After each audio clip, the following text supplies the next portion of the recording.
Good morning बच्चों। हम लोग पढ़ा रहे थे समास, है ना। हम लोग पढ़ा रहे थे पाठ 8 समास पढ़ा रहे थे हम लोग, ठीक है।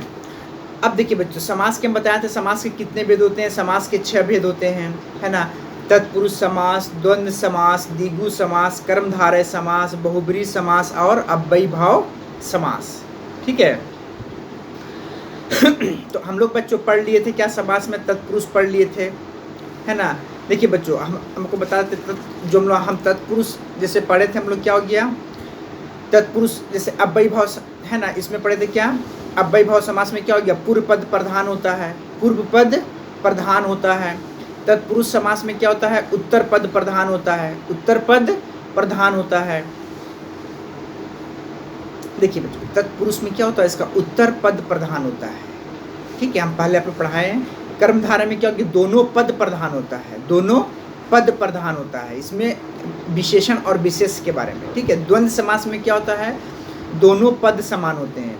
द्विगु समास में क्या होता है, पूर्व पद क्या होता है, संख्यावाची होता है, संख्यावाची होता है ना, संख्यावाची। तो हमने आपको बच्चों पढ़ा दिए तत्पुरुष समास, कर्मधारय, द्वंद्व समास और द्विगु समास, ये आपको पढ़ा चुके हैं। अब पढ़ाते हैं आप लोग को बहुब्रीहि और अव्ययी समास, ठीक है। तो तत्पुरुष में हमने क्या बताया बच्चों, उत्तर पद प्रधान होता है, तत्पुरुष का उत्तर पद क्या होता है, प्रधान होता है। कर्मधारय में क्या होता है, दोनों पद प्रधान होता है। द्वंद्व समास में क्या होता है, दोनों पद समान होता है द्वंद्व समास में, ठीक है। जैसे माता पिता, भाई बहन, ये सब क्या होता है, ये द्वंद्व समास, ठीक है। द्विगु समास में क्या, पूर्व पद संख्यावाची होता है। इसका पूर्व जैसे बोलते हैं चौराहा, चौमाशा, ये सब क्या होता है, ये होता है द्विगु समास, ये होता है बच्चों द्विगु समास में, ठीक है। अब बच्चों हम लोग पढ़ते हैं क्या, अव्ययीभाव समास। आगे पढ़ते हैं बहुब्रीहि समास, ठीक है, बहुब्रीहि समास। देखिए बच्चों कर्मधारय और बहुब्रीहि समास के बारे में बताएंगे, आगे बताते हैं आपको। हाँ देखिए, बहुब्रीहि समास, जिस समस्त पद का अर्थ उसके दोनों पदों यानी पूर्व तथा उत्तर, दोनों पदों का मतलब क्या हो गया, पूर्व और उत्तर से भिन्न हो, वह बहुब्रीहि समास कहलाता है। वह क्या कहलाता है, बहुब्रीहि समास कहलाता है, ठीक है।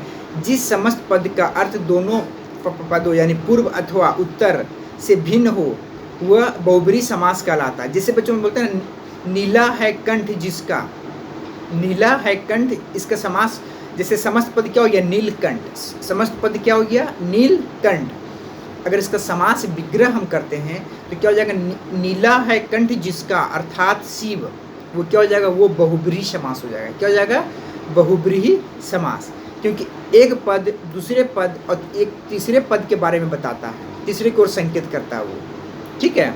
ये बहुब्रीहि समास कहलाता है, ठीक बच्चों।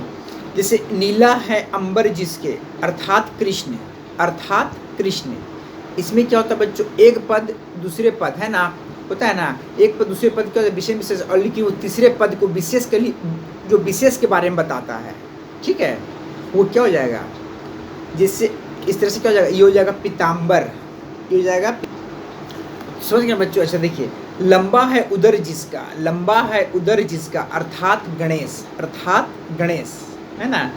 10 मुख, क्या होता है, 10 मुख, है ना, 10 मुख क्या, 10 है मुख जिसके अर्थात रावण, 10 है मुख है ना, जिसके अर्थात रावण।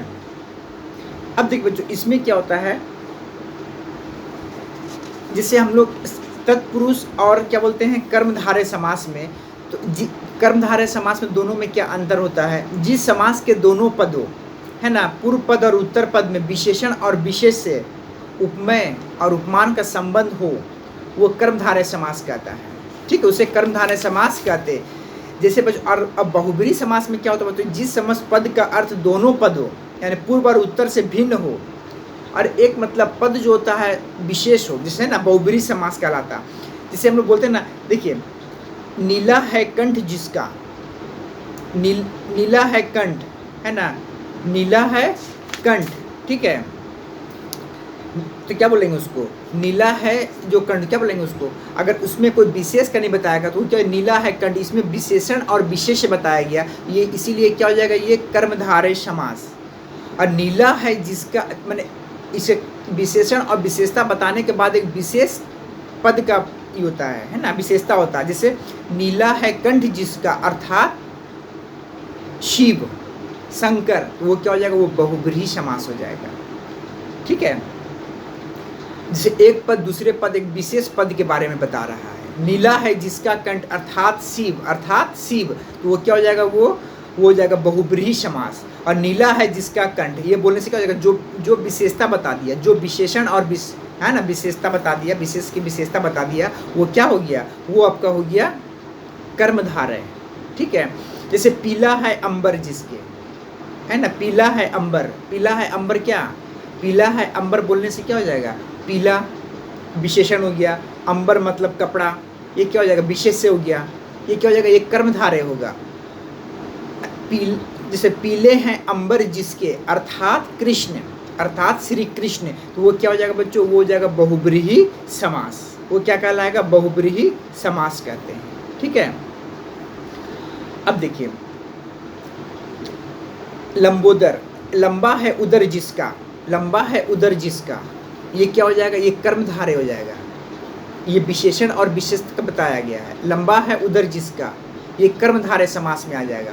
और वही आ जाएगा लंबा है उदर जिसका, अर्थात गणेश, है ना। इसका जो क्या एक माने इसका विशेषण और विशेष बताने के बाद क्या हो जाएगा, एक विशेष अर्थ बता रहा, माने क्या हो जाएगा, गणेश अर्थात, तो वो क्या हो जाएगा, वो लंबोदर, क्या हो जाएगा गणेश, तो वो क्या हो जाएगा, वो बहुब्रीहि समास। 10 मुख, 10 है मुख, 10 है मुख, इसमें बच्चों 10 है मुख बोलने से क्या हो जाता है, इसमें आपका संख्यावाची भी आता है ना। ठीक है, 10 है मुख जिसके, अर्थात रावण, ठीक है। देखिए बच्चों, यहाँ जो बच्चों हम लोग पढ़े अभी, जो समस्त पदों के दोनों पदों का कोई अर्थ नहीं निकल रहा है ना, नीलकंठ, यहाँ दोनों पदों के माध्यम से किसी तीसरे की बात कही गई है।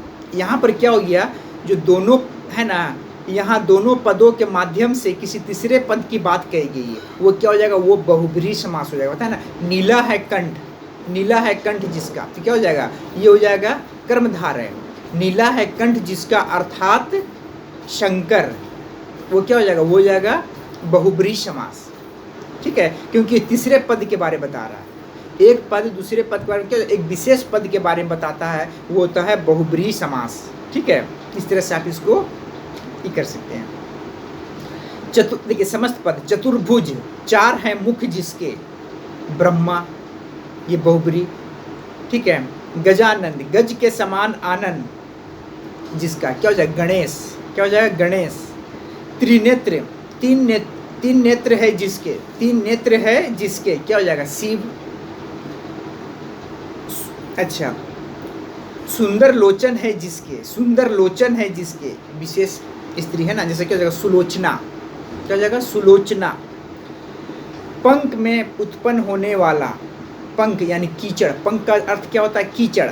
पंख में उत्पन्न होने वाला कमल यानी पंकज, है ना, पंकज। ठीक है, चक्र है पाणी हाथ में जिसके, क्या बोलते हैं, चक्रपाणी। अच्छा, पद्म आसन है जिसका, सरस्वती माँ सरस्वती, बोलते हैं ना पद्म आत्म, जैसे बोलते हैं क्या, मंत्रियों के प्रधान, पद विशेष, क्या हो जाएगा, प्रधानमंत्री, क्या हो जाएगा, प्रधानमंत्री। तो समझ के बच्चों, बहुब्रीहि और कर्मधारय और बहुब्रीहि में क्या अंतर है।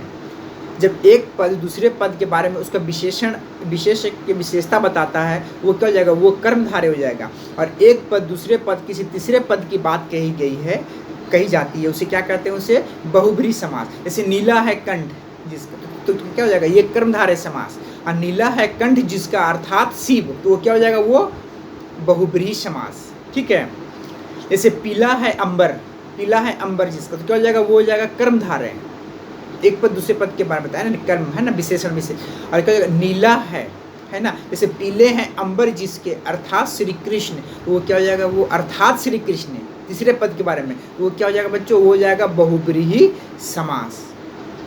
ठीक है, ये दोनों में अंतर होता है, समझ गए ना। जैसे पीला है अंबर, पीला है अंबर बोलने से क्या हो जाएगा, कर्मधारय हो जाता है।